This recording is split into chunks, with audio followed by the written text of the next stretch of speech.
Good morning, ladies and gentlemen. Now we're moving into the video realm where I'm going to be exclusively talking about the coronavirus content that I think you should take a look at for today. Um, First off, this is specifically for the class of 2020.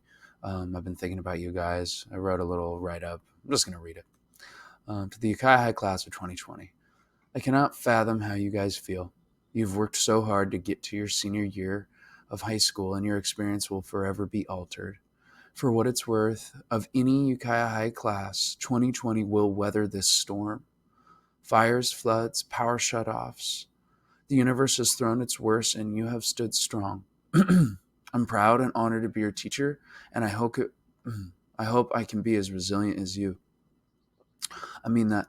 I'm thinking about you guys, and I've been thinking about everything that's going on and how you guys must feel. So, my heart's with you.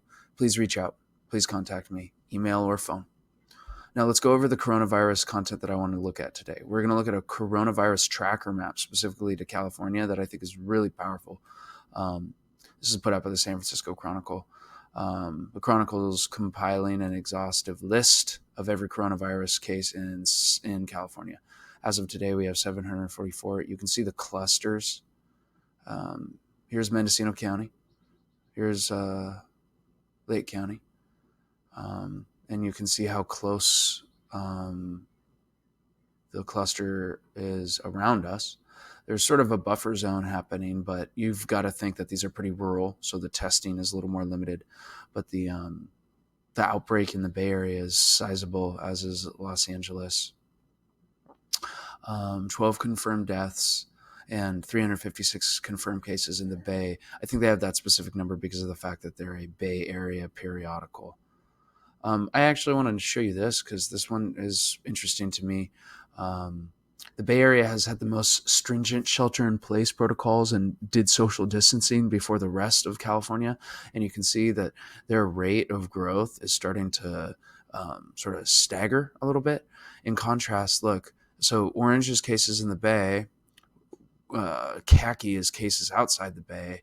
Cases outside the Bay have continued to skyrocket.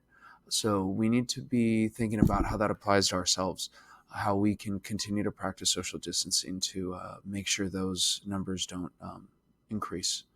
And you're going to see here a U.S. coronavirus testing increase, which is a really good thing. This is absolutely necessary. All right, let's move on to the next piece of media I want to look at. Joe Rogan's interview of an infectious disease expert. Actually, this guy, Michael Osterholm, he's been making the rounds on like MSNBC, CNN, Fox News.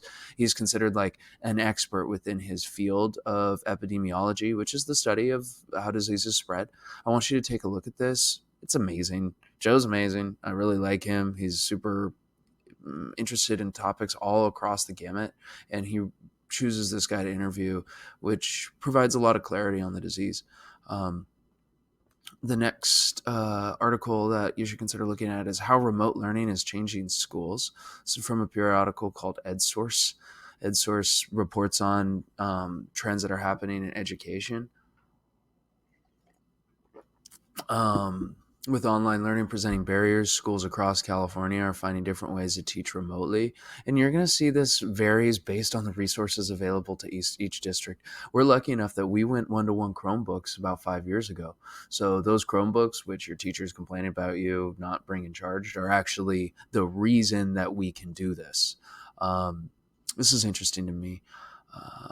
LA Unified, serving more than 600,000 students, plans to transition to teaching remotely using a partnership with local TV.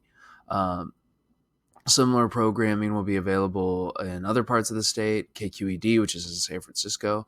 So essentially, teachers are going to come on TV and provide lessons, which it's not a classroom. And I think this whole transition is calling the question for us, did I sign up to be an online learner? The last article I want you to look at, why students are thinking about China a lot, is these wet markets. This is where the virus came from. And I think it'd be really interesting for you to understand the culture of Chinese food systems and sort of how this all originated. Have fun, enjoy, inform yourself, write those 250 words. Thanks, guys.